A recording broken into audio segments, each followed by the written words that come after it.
Welcome to Summit Center for Spiritual Living, where we share universal good through love. And I have a candle that has 2 wicks. And the first wick I light represents spirit or God, all that is, mind, creative power. And then the second wick represents us, and that when we gather together, we shine a greater light. And we're always one with God, but when we come to with others, we have an even bigger light. So, okay, all right. So, John, I lost John. All right, you're gonna have to probably get back in. So, we'll kind of do what's going on today then while he tries to get back in. Carol Ann is going to be our speaker today, and she's going to be talking about living with intention, and that Michael and is going to do the reading for us today, and then John hopefully will be back here with music in a moment. Next week, the speaker is going to be Michael, right? Okay. There you are, John. I don't know what the heck is going on here. That's okay. But we got, I was just going. You ready? Yep, we are ready. Go ahead Right. and do the opening song. Here we go. Joy in the morning.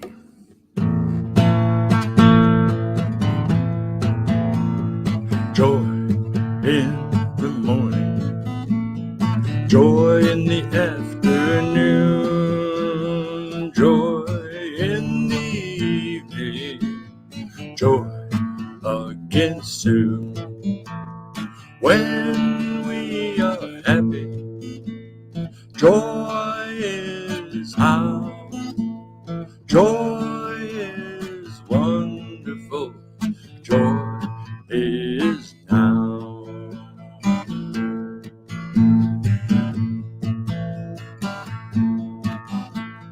Joy in our homes.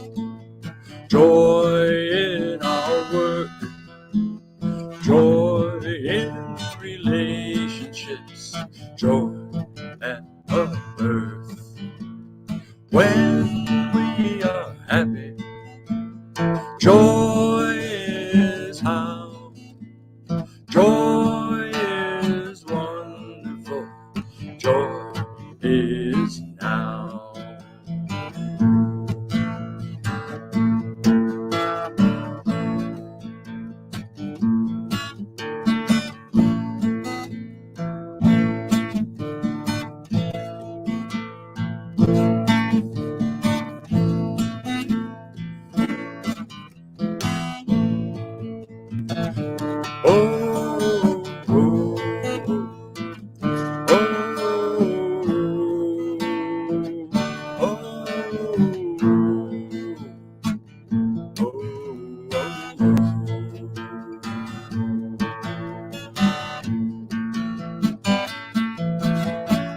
Joy in accomplishment.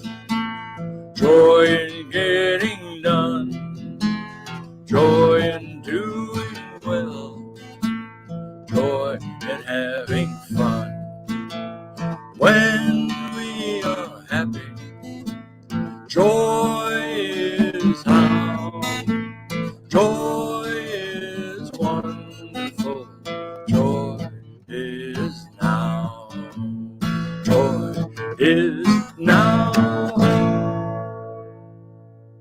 Thank you very much, John. I appreciate that. And as I was saying just before the music started, was next week this week it's Carol Ann, next week's going to be Michael, then the week after that it's going to be John Miller, and then the following week after that it's going to be Michael again. So all right. Then with that, we're going to go into meditation. we're going to Michael's going to do a reading from the Science of Mind 365 for today. And then John, you can do your song, and then Carol Ann will do the actual meditation. So, okay. So Michael, all yours. So there's again, the reading from Science of Mind 365 for March 10th. It's called Divine Patterns. And the scripture reading is taken from 1 Corinthians 12, verse 6. It says, "And there are diversities of operation, but it is the same God which worketh all in all." And Dr. Holmes's commentary says, "There is a divine pattern for humanity. And within this pattern, there's a variation that individualizes each one of us. And that's why the Bible says that we should act in accordance with the patterns shown us on the mount, a symbol of higher consciousness. When we lift our thought above the confusion of the material world, we become aware of the spiritual causation behind all things. It is no idle statement to affirm the perfection of God as the center of all things, manifesting in and through each and everything in a unique way. We should spend more time on meditating upon the harmony, the beauty, the peace, the joy that exists at the center of our own being. And we cannot believe that our inner wholeness was created by us or came into being through a process of evolution.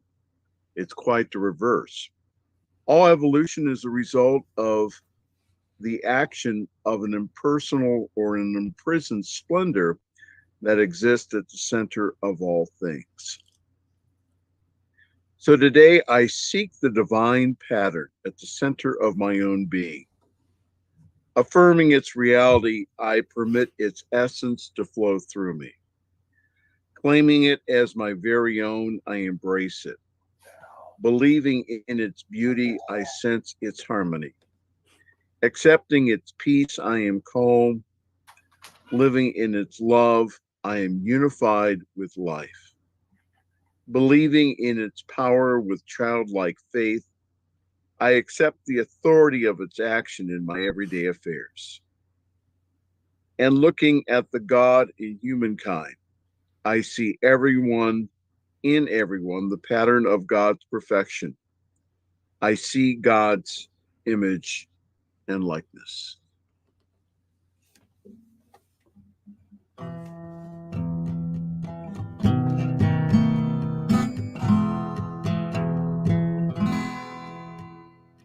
We are living life awareness, living beauty, love and peace, knowing, loving in the heart is the way of true release. Hearing music, feeling it ringing, life is flowing up and down, letting go, being free, feeling radiance all around. Here we are together, being, sharing, breathing, thoughts and sound, healing in the harmony with a smile from toe to crown. Hearing music,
And as we gently close our eyes, allow breath. Allow your breath to just become gentle. Put your hand on your heart and focus your breathing on your heart. Just feeling that gentle rhythm, the breath coming in and the breath going out. Knowing that we are part of the divine pattern. We are part of the divine will. We are part of the divine living that is moving ourselves, that is moving those around us into a place of gentle knowing, gentle caring for ourselves and for others. Just allowing ourselves to go deeper within, feeling that awareness increasing and feeling the gentle warmth that is coming up through our body to greet us. And it surrounds and enfolds us, surrounding and enfolding us and inviting us to go yet deeper and deeper as we unify with all of life. For we are God in expression. We are God as exemplar. Our life is a life filled increasingly with deeper awareness, deeper sensitivity, and deeper love. We just feel that beautiful energy of all creation just surrounding and enfolding us. We feel ourselves just relaxing into it, knowing right here and right now that God is our exemplar. God is our teacher. And all we need to do is to take that breath and allow the truth that sets us free to come up and fill our body with right action, that right knowingness, the kind words, however it wants to express itself. And we give deep thanks and gratitude for this truth, this beautiful truth that sets us free. And every time we take a breath, allow that breath to unify us even more with life, with presence, with power. And as this service continues, may we feel that unification become stronger, become deeper, till it vibrates through every cell, every muscle, every fiber of our body. And we simply say thank you. And in deep gratitude, we gently open our eyes and smile as we continue on with the service.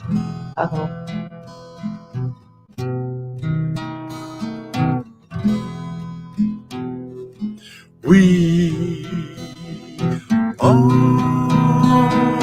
living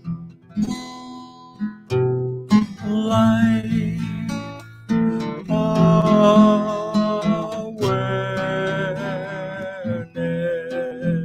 awareness, living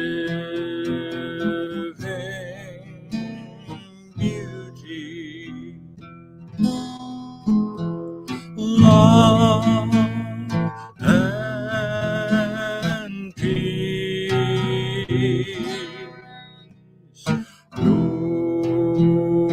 knowing, loving in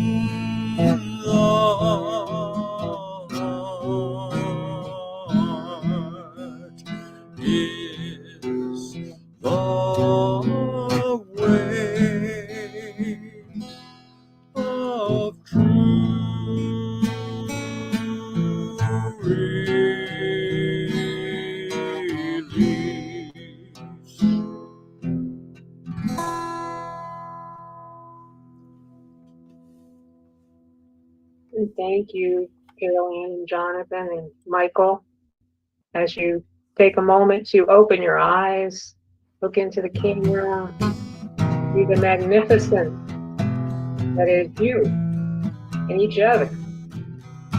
And just see how wonderful every one of us is. There's Kyle. All right. Just see his eyes. All right. Okay. And thank you. And I'm going to turn this over to Carol Ann now. And she is going to be talking about living with intention. So thank you, Carol Ann. Well, thank you. And thank you, everyone, for being here. You know, I often say your presence is enough. And it really, really is, because the energy that surrounds and enfolds you comes with you and is spread out to everyone around you. And to me, that is something we don't realize. We do not realize how powerful we can be just by our presence someplace. It can change. I know the Bible says where two or three are gathered. Even when we're by ourselves, that presence is enough. And we don't need to say a word. So thank you all for being here this morning. We've already had snow. Right now we have sunshine with blue skies trying to break through here in Austintown. And I find it very interesting because when somebody asks me to speak or to do a program for them, in the process of talking with them or that exchange, whether it's by email or by text, the title jumps out for me. And many times I find myself saying, as I did with this, when afterwards we were talking and looking at the schedule, I said, yeah, living with intention. And then I'm always kind of taken back, like, who said that? And then I realized, oh my, that was me. I said that. This is interesting. And it used to really puzzle me, but I have over time just come to accept that that is what I'm supposed to be talking about. So go ahead and say it, put it out there, and enjoy looking at something from a different perspective. I have been to the Grand Canyon. And if you have not been to the Grand Canyon, you need to go. You do if you want to go down to the bottom or do any of the things. Pretty much in a year in advance, you have to make your reservations. It was not like that when I went. And looking at the Grand Canyon from the top, oh my, it's incredible in pictures, but when you are suddenly there and you realize that huge, huge dimension of what has been created here, for me, it was one of those almost forgetting to breathe moments and just drinking it in with every cell in my body. And then I had the opportunity to ride a donkey down to the bottom of the Grand Canyon. And the Indians very wisely put in a path, and the path gently slopes down. So you're going back and forth like this. And it's a long process. You can walk down. Riding a donkey takes about half an hour. Until you get down to the very bottom. And that in itself is an adventure of changing perspectives, to be on a donkey on a path that isn't that wide. And one side you have the cliffs, and the other side, maybe 2-3 feet away from the donkey, is dropping off into nothing. And the ride itself is very eye-opening. And when we got down to the bottom, our guide said, I want you to get off your donkey and get everyone off their donkey. Don't look up until we get everyone off their donkey. And then I want you to look up and look around. And it was as breathtaking as being at the top, to be in the bottom and see the people at the top. And of course, the people like to wave and you're waving back and you're only, maybe they're only about this tall and you the same way. And it was just as magnificent as being up at the top, but it was from a different perspective. And in preparing for this talk, I was reminded of that, and it was like, oh my goodness, the difference in the perception is something that I really have not given that much attention to. But the perception that you have and the perception that I have can be entirely different and be quite clear. So living with intention, I am realizing on yet a deeper level that literally we see from where we sit. That makes sense. If you're the bus driver, you see one thing. If you're the passengers on either side, you see a different thing. But we see from where we sit, and where we sit is literally our reality. And in doing that, when we begin to pay attention, it begins to open up a whole new world for us, a whole new world of thought, a whole new world of understanding. So the educator comes out in me when the first thing I do is look the word up in the dictionary. Let's see, let's see what Webster has to say. And Webster defined intuition as a plan, a thing intended. Well, no surprises there. But the third definition, well, was a surprise. It says a person's desire is my intention, a person's desire. And that most often was the best example was the fact of many times a dad would say to a suitor, "What are your intentions?" And for a long time, men would come to the father and ask the father for the woman's hand in marriage. I don't know as we do that anymore. And I think it's more the kids coming together and saying, "Guess what? We're engaged," type of thing. But it was very nice when Doug and I decided we'd get married. We traveled home. We were in Pittsburgh and we traveled up to Buffalo to tell our parents. And when we got there, Doug said to my dad, "I would like to speak to you for a few minutes." And Dad said, "Sure, come on, we'll go out to the backyard." And I could see them through the big glass window in the family room, and they were um, standing there talking, and we lived off a third base in the park. So, nice greenery all around, and they were talking and nodding their heads, and then they shook hands and they came in the house. And as they came up the side stairs into the kitchen, Doug came first, and then my dad did. And uh, my dad announced to my mother, "Sarah, Doug has asked for Carol Ann's hand in marriage."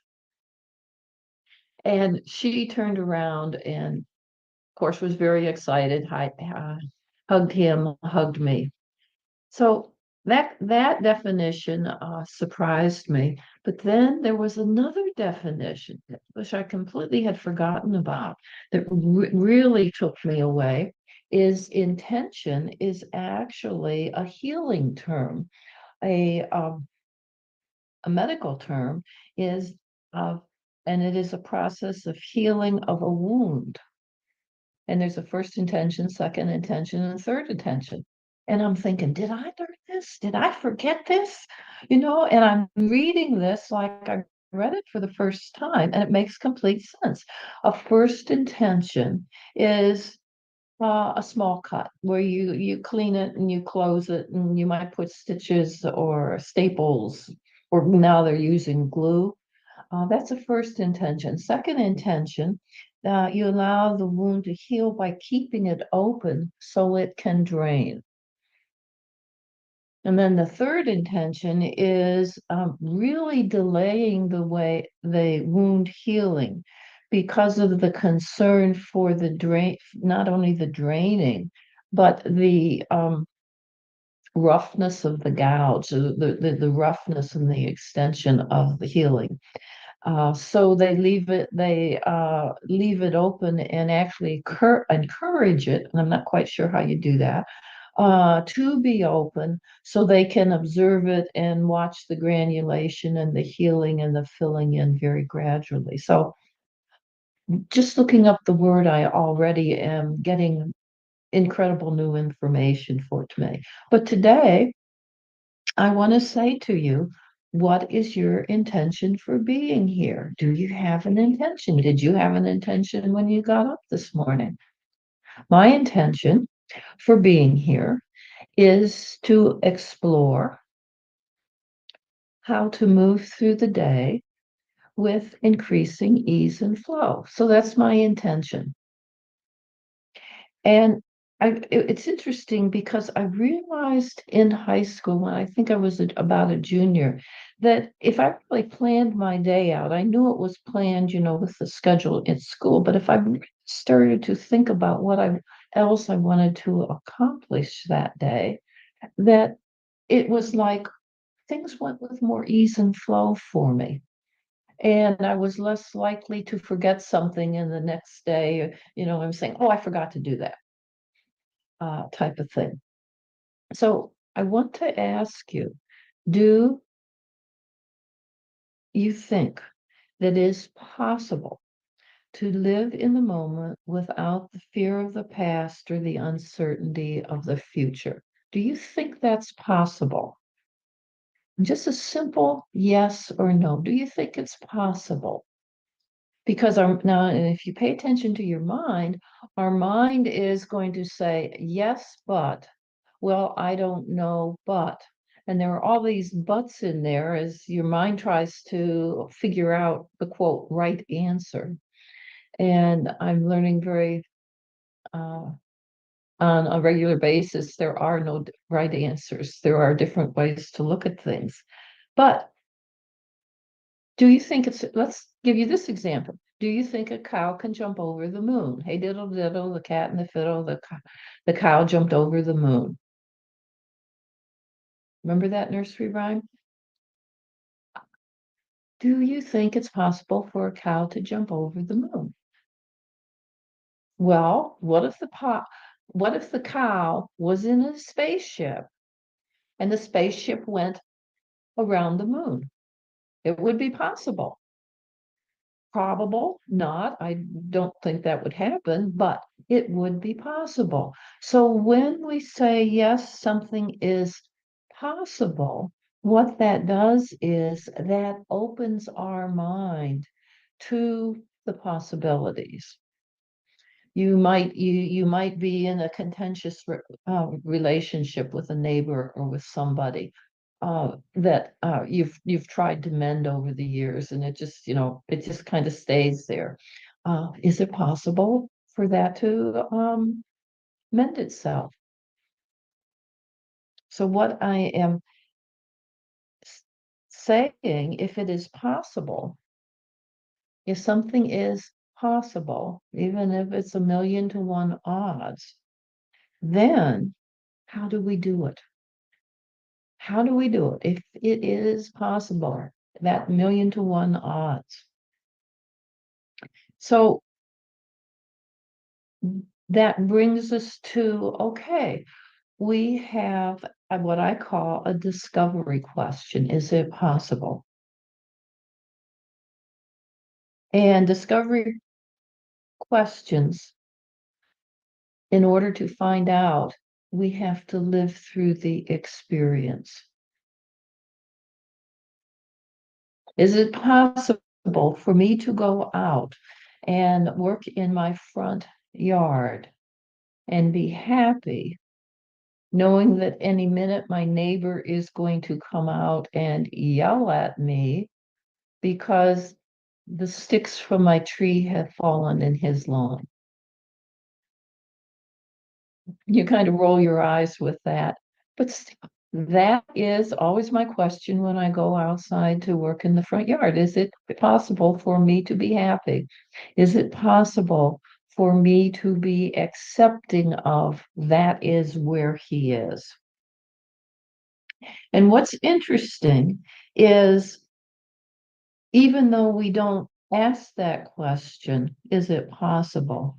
We are already in some degrees with this mind. We are already answering the question. Because this mind says, oh, no, that's not possible. This has happened. It's going to give us opinions. It's going to complain. It's going to do judgments. It's setting up all the reasons why that is not possible. However, if instead of just going to this resource, we say, okay, we take a step back here into the infinite mind of the universe where all things are possible. And there's a short distance between this and being back here. It's really a very short distance, but it's one that slowly more and more people are beginning to take. What if we stepped back to look at our daily life from this larger perspective back here? This is our automatic trained response based upon our experience. This place of discovery has all the knowledge of the whole universe with us. So how do we go about do that and make our life move with more ease and flow? And I realized when I sat down to think about, there's some easy steps that we can do that don't take any time at all. And the first one, when we open our eyes in the morning, we simply say thanks for a night of sleep and another day to learn and grow. Thanks for the night of sleep and the other day and this day to learn and grow. I timed it. It takes 5 seconds. What we are doing is we are starting our day in gratitude, in thanksgiving, and that is the highest, most powerful prayer that we can do, a prayer of thanksgiving. And we simply are thanking. And I know someone will say, well, I don't sleep well at night, but you did sleep. So you say, thank you for what you have. And as we say, thank you for what we have, the universal mind of God, I'm going to personify it. The universal mind of God said, oh, she likes sleep. Okay, give her more sleep. Give her more sleep. Yeah, so we wake in the morning with just those easy words as we open our eyes. Thanks for another night of rest and another day to learn and grow. Say it even though you don't feel it. Because the very act of saying it is energizing you. It is healing you. So you simply do that for a week, couple of weeks, something like that, till you get comfortable with it. I still have the 3x5 card that I made out, and on the one side it says AM, and then it just says exactly what I said to you. Thanks for the night of rest and another day to learn and grow. And I have it there by my bedside. I have looked at it in a long time, but every now and then I kind of wake up and don't feel with it at all, and I reach for my card, I know to reach for my card and say that so that the praise goes out. And then after you do that for a while and you start getting comfortable with that, then the second step is at the end of the day, look back and look at what went well and what needs to be improved. Just take two or three things that went well. For me yesterday, I went out to lunch with a friend. I finished preparing the talk for today, and I fixed the garbage disposal. I've never been able to fix it by myself, and I fixed the garbage disposal. Pretty excited with that. Two or three things that I need to improve. I need to put things away after I use them. I have a tendency, especially in the kitchen, to put things on the counter.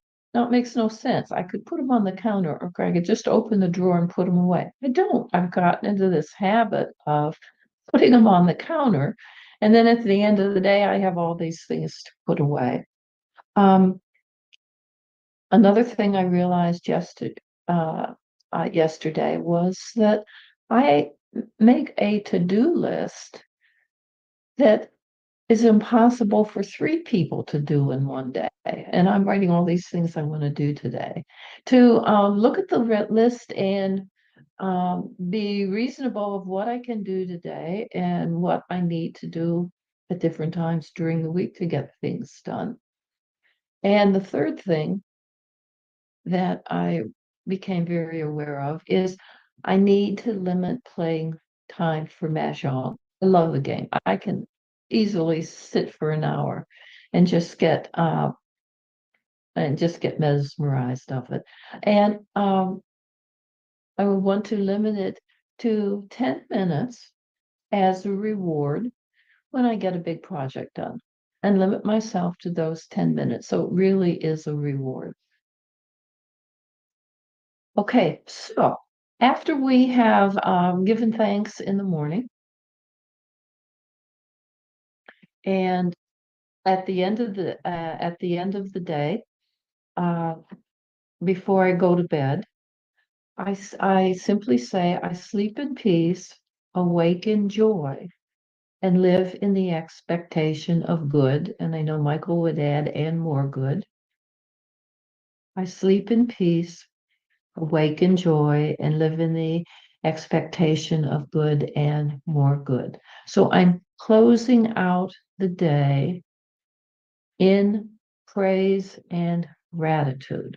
Praise and gratitude have a high vibration. So I'm setting myself up for a night of sleep and also living in the expectation of good and more good.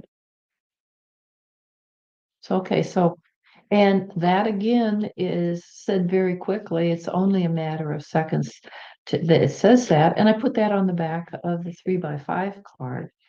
And sometimes I am so tired when I go to bed, I forget to say it. And if I wake up during the night, and have to go to the bathroom, one of my thoughts is, oh, I'm up so I can say my gratitude before I go to sleep. And sometimes I'm sitting on the toilet and I say it, but I say it. Then after a while, something interesting happens when we give praise and thanksgiving as we wake and praise and thanksgiving as we go to sleep. After a while, many people that I work with have said, you know what? I am starting to stop midday and take 10, 15, maybe 20 minutes and just look at how my day is going, what's working, what's not working. And just very quickly, the things that aren't working, what's one simple step I can take to help my be in more ease and flow. And they might go out on the back porch. They might go to where they meditate. They might go to a quiet place, wherever there is no phone, and just take that time. And then as I start to progress more and more and more, it's kind of interesting because pretty soon they gradually find, and here's the key word, gradually, and this is important. This is a gradual process. These are small steps, and that's what is all about. These are small steps that give you huge results. And every time we take a small step forward in presence, the universal mind surrounds and enfolds us with 1,000 steps towards us. So those small steps are very, very important. And I think that's pretty good odds. 1 to 1,000. I think those are excellent odds. I would play that any day. But you begin to gradually find yourself during a talk or what you are doing, or you're driving or someplace. You just find yourself afterwards, thinking about how you did. And then gradually you find yourself, as you are in the conversation, as you are in the project, you can feel yourself, getting a little bit tense, and in the midst of the interaction, you find yourself listening with your inner ears. Now, listening with your inner ears are actually listening from your heart. Yeah, you find yourself listening from your heart. And you know and understand what is being said in the words behind the words. And at that point, Spirit just comes through and gives you the perfect words to say. Small steps, small steps, small steps. Emerson, I love Emerson, best explains this process a little bit quicker. And he says, get your bloated nothingness out of the way of the divine circuitry. I'll say that again. Get your bloated nothingness out of the path of the divine circuitry. Bloated nothingness. I love that. What a way to describe our mind and to describe our thoughts. We look to Joshua, the first chapter, the 6th verse. It reminds us to be strong and of good courage. Be not afraid, neither be dismayed, for the Lord thy God is with thee, wheresoever thou goest. The Lord thy God is with thee. Presence is always with you, surrounding and enfolding you, and waiting for you to open, to take that step forward. So, in closing, I love Emerson's words on what to focus on to succeed, what to focus on, what to have intentions on to succeed. And he said to laugh often and much, to win the respect of intelligent people and the affection of children, to earn the appreciation of honest critics and endure the betrayal of false friends. What better thing to say, to endure the betrayal of false friends here during the Lenten season? Because remember when Jesus stood before Pilate, and felt only love, to endure the betrayal of false friends, to appreciate beauty, and to find the best in others. As a teacher, I had to read many, many papers, many, many essays. And sometimes I always wanted to start with something positive as I would write my notes at the end of a paper and then put the grade down. And I remember one paper in particular that the student, a very good hands-on nurse, however, having great difficulty in putting down things on paper. I read her paper and I could understand what she was trying to say. And this was a time when we had handwritten papers. We did not type the papers. And I started by saying, "You have very beautiful handwriting. It makes your beauty and your love outstandingly. Let's take a look at how you can more clearly say what you are thinking. I'd love to help you. Please stop by my office."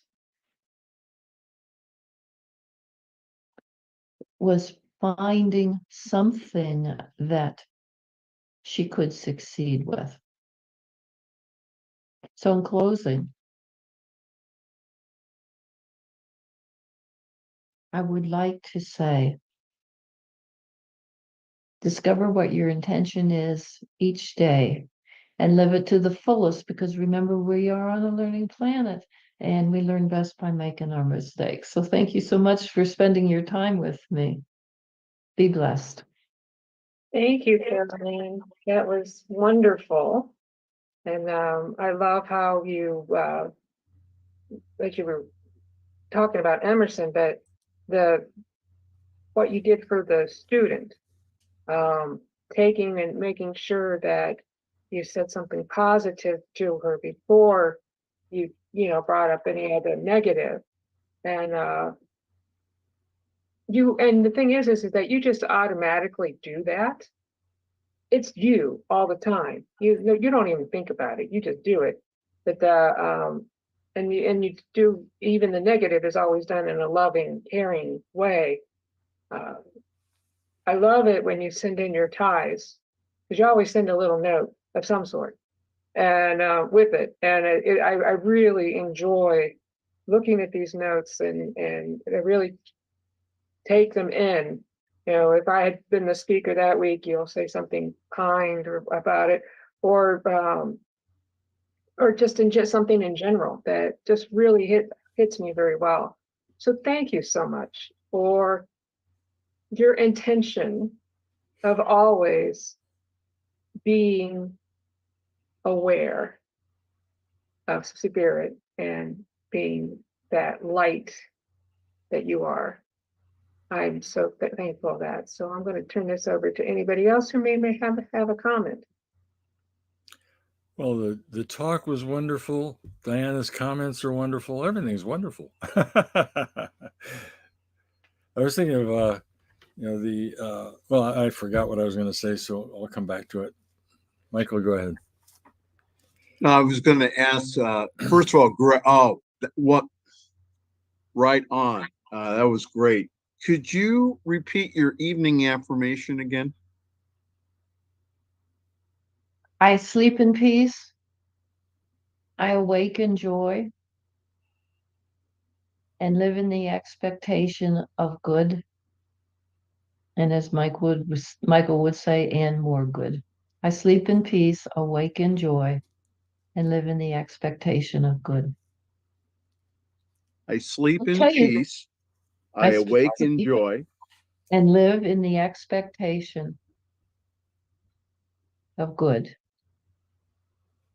In joy and live in the expectation of good Uh-huh. and more good. Okay. And more good, and more good.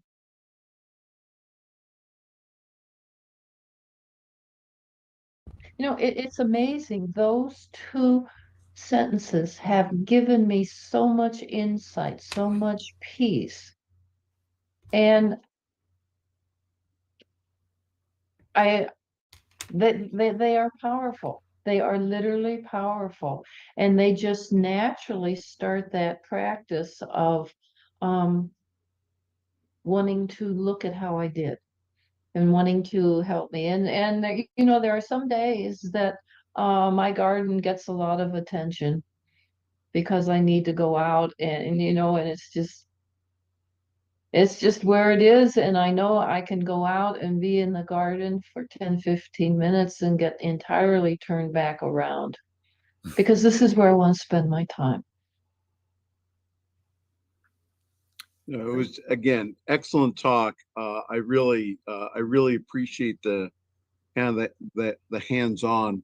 One of my observations of many speakers, including some individuals even in our realm. Again, greats will say that was a great talk and then not have anything to take away. And I really like the morning affirmation. I really like the midday review and also the evening affirmation. That really, I think that really gives a good that really puts your talk into action. So thank you. That was excellent. And I believe it is workable because you don't have to spend that much time. Mhm. You know what was good, you know what was bad, and just by acknowledging them and looking for even one thing that you can do to be a better listener. Reminds me, Yeah. when I was young in seminary, I worked at a church, a liberal, social-oriented church in the downtown Puerto Rican neighborhood, or south of downtown. Anyway, we had a revival one weekend where these Christian folks, these more fundamental folks came in, and they took Yeah. over the church and ran the whole weekend with the service and everything, and the one guy says, I get up every morning and I say, "Good morning, God. Thank you for keeping me alive." And they were all going around saying, "God loves you and I love you," and giving you hugs and so on. But real positive. But thinking about intention, I mean, a lot of times your intentions are set for you. Like when you were a teacher, you gave students a deadline to have their paper in, right? And then the night before they're scrambling, they have their intention already programmed for them. I think back to college and graduate school. You have to make an ongoing to-do list, so you just keep it going the rest of your life. And when you keep going through and making the priorities and then chalking off the ones you get done and resetting their priorities and rolling over to the next day. And your intention is a big factor in getting a few things done in life. It is. It is. And I kind of cheated with the students because I'd say, okay, now you know your paper is due now. And every week I'm going to tell you one piece of preparation for that. So this first week, decide what your topic is going to be. And when we come back to class, I want you all to write down on a piece of paper what your topic is and hand it to me. I'm not going to comment good, bad, or indifferent. Just do this much. It's like, to me, it was like working with people when they are doing a research project. First you have to find your topic, and then there are steps that you have to do. But I would give them, I say, okay, here's a 3-week notice here that major paper is due. And here are your parameters. Next week, come back with this. Next week, come back with this. And some of them were writing before class to get the assignment done to pass to hand in. And I said, that's okay. You got it done. Okay, you've got everything here. Now you just need to sit down and write, and you get 2 weeks to sit down and write. You can either take your time and rewrite and come up with questions and talk to me, or you can do it at the last minute and see what happens. That's really good because you're not only teaching them the subject matter, but how to be a student. Well, yes, and it actually was leading them into being a nurse, and there are some set times that you have to do things. Well, what do you do in the other time? And being able to figure out very quickly, how you can set your day up. Wonderful. All right, John, you want to give us a song, please? All right. Well, this is a song from, where'd it go? This is a song from my album, my CD that you might recall that has come together over the years. I guess it's not going to come up for me. I'll have to do it from memory here. I think I can do that.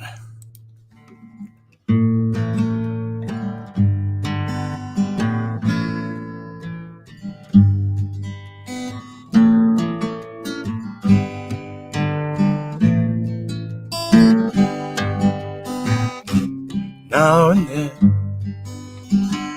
in the course of living, we've been happy, sometimes sad, coming and going, thinking and doing, being good, and sometimes a little bad.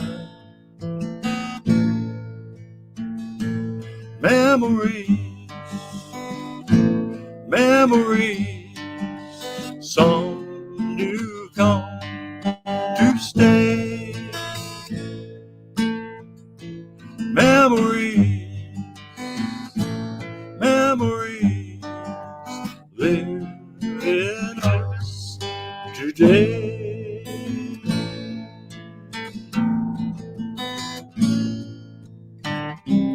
Friends and family getting together, birthdays and weddings, funerals too, meeting and leaving, hi and goodbye, loving and caring, all that we do.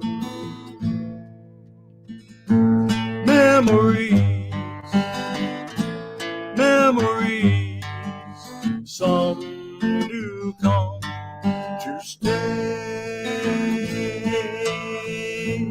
Memories live in us today.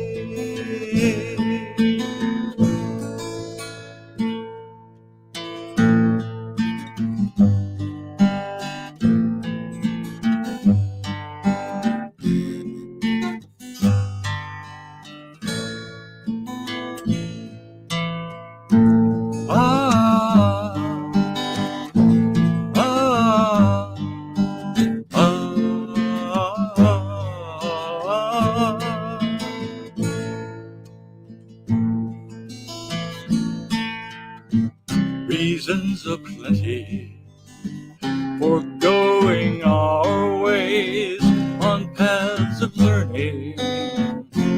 Time to grow, never forgotten. Love is for always, living memories here to know and show.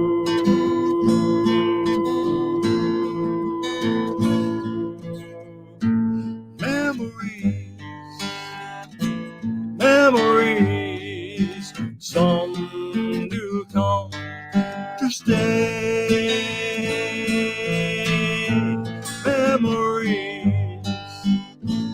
Memories live in us today.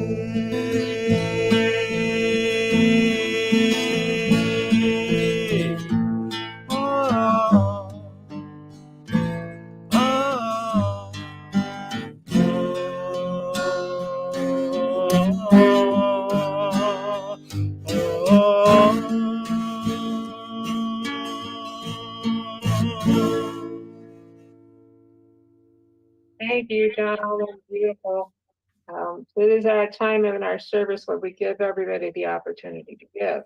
And you can do that by going to Zelle, and you would go to SSC of Akron at gmail.com, and you can give that way. Or you can send a check, make sure the word summit is on there, and send that to Lexington Avenue, Akron, Ohio, 44310. And we will get that and put that towards our account.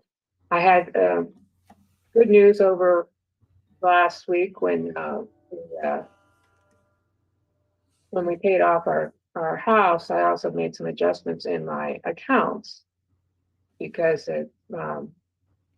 anyways, the business account, they were charging us some service fees that I didn't like, and they went back and they reversed them all. So that was a wonderful thing. So I just wanted to say that was a great thing. So so I'm very grateful for that. So as we take our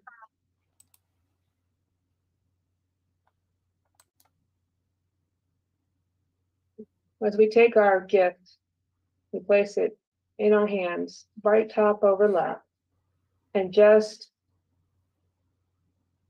feel and know and experience and realize that all that we have, all that we give, all that we receive is blessed in a very special way.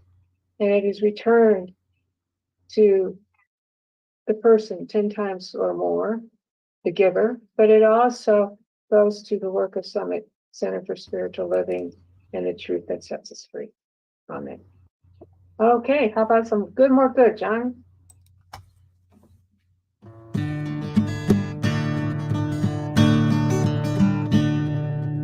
Good and more good is mine, and ever increasing good is mine. Unlimited, infinite good is mine. Wherever I go, I see good. Whatever I do, I feel oh so good. I'm worthy and entitled to good and more good. Good crowds itself upon us, wraps itself around us. We give ourselves permission to accept more good, express more good. More good and more good is ours, and ever increasing good is ours. Thank you, Spirit, and so it is. Great, thank you. And announcements. Well, first of all, I want to say thank you to everyone for just being here today. I really just appreciate the gift of spiritual community, of us being together, and of us being able to get along with peace, love, and harmony. I think that is that's just a real gift. So thank you. So I continue my work with New Thought Media Network. So for more information, ntmedia.org. And also great programs coming up this week. The program I did again last Sunday for Jim Webb is called The Miracle of Prosperity. So that'll be, you'll get a kind of a taste of my talk for next Sunday, which is planting seeds for your prosperity. So planting seeds for your prosperity. So if you want a little taste of it, you can go on NT Media, but that's lots of good stuff on that network. So thank you. John? Yeswise.com. Look for the Yeswise Inspiry link, and I post pretty much weekly a little program there, and can check that out. And there's other information there too if you're interested. Wonderful. And Carol Ann, do you have anything? No, nothing. Things in the work, but nothing ready to publicize. Okay, not a problem. All right, well, that is fun. Okay, so we're going to have a moment of silence then. And as I guess out, and then I'll bring us back in. This is the time where you can bring into your thoughts and prayers, and knowingness that anybody who may need some healing, whether it's yourself, a family member, or a friend, a coworker, um, peace for the political situation, peace for the world. Just know that, and know that it is being taken care of right here, right now.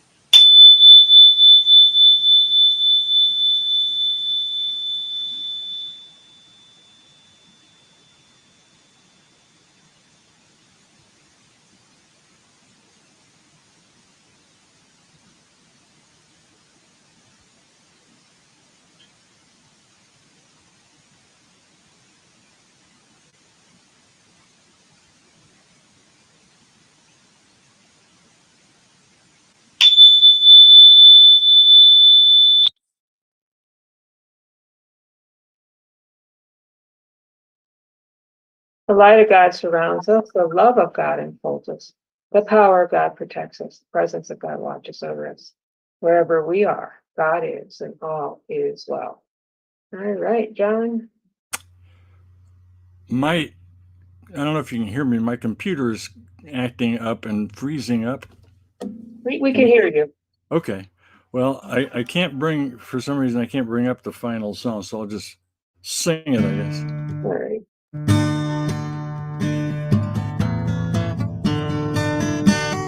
Life is real. Life is true. We are life, living as me and you.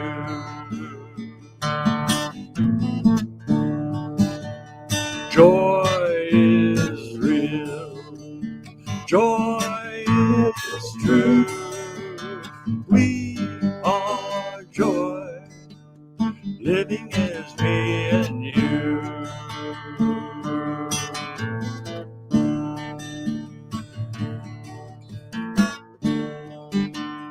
Peace is real. Peace is true. We are peace, living as me and you.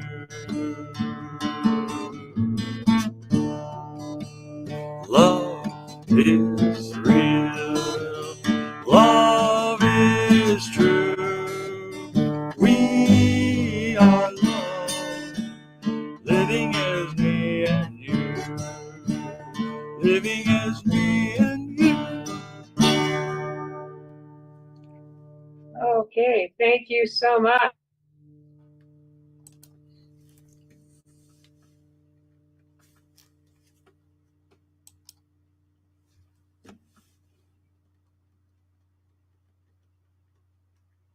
You're muted.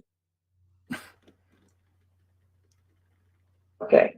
Well, thank you everyone for being here, and see you next week when Michael is our speaker. Did I do good? Did I do not good work? Did I do The light of God? yeah, did I do that? I don't I think don't I did. think so. Okay, so the light of God, the light of God surrounds us, the love of God enfolds us, the power of God protects us, the presence of God watches over us. Wherever we are, God is, and all is well. That's probably why it was all kind of weird when you went to go to do your song. I was like, what is that stuff? So All anyway, right, guys, I have production I got to do. So okay, namaste. Have a great day, and thank you. See all you right, soon. all Thank right. you. Thank you, and Love you Henry. all. Thank you. Be well. Thank you.